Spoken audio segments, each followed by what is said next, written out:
ബിസ്മില്ലാഹിർ റഹ്മാനിർ റഹീം.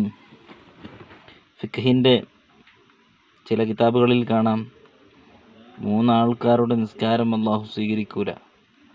ഒന്നാമത്തേതായി മഅമൂമിങ്ങൾക്ക് ഇഷ്ടമില്ലാത്ത ഇമാമിൻ്റെ നിസ്കാരം. ഇമാമിന് മഅമൂമികൾക്ക് ഇഷ്ടമില്ല, അവർക്ക് തൃപ്തി ഇല്ലാത്ത നിലക്കുള്ള ഇമാമാണെങ്കിൽ ആ ഇമാമിൻ്റെ നിസ്കാരം അല്ലാഹു സ്വീകരിക്കൂല.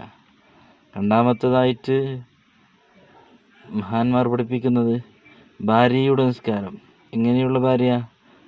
ഭർത്താവിനോട് പിണങ്ങിയിട്ട് ഭർത്താവിനോട് ദേഷ്യത്തിലായി കഴിയുന്ന ഭാര്യയുടെ നിസ്കാരം, ആ നിസ്കാരം അല്ലാഹു തആല സ്വീകരിക്കൂല. മൂന്നാമത്തത് യജമാനിൽ നിന്ന് അവനിൽ പറയാതെ സമ്മതമില്ലാതെ ഓടിപ്പോകുന്ന അടിമ. യജമാനൻ്റെ സമ്മതമില്ലാതെ ഓടിപ്പോകുന്ന അടിമയുടെ നിസ്കാരവും അല്ലാഹു തആല സ്വീകരിക്കൂല. അല്ലാഹു തആല നല്ലത് പഠിക്കാനും നല്ലത് ചിന്തിക്കാനും അല്ലാഹു തൗഫീഖ് ചെയ്യട്ടെ. അസ്സലാമു അലൈക്കും.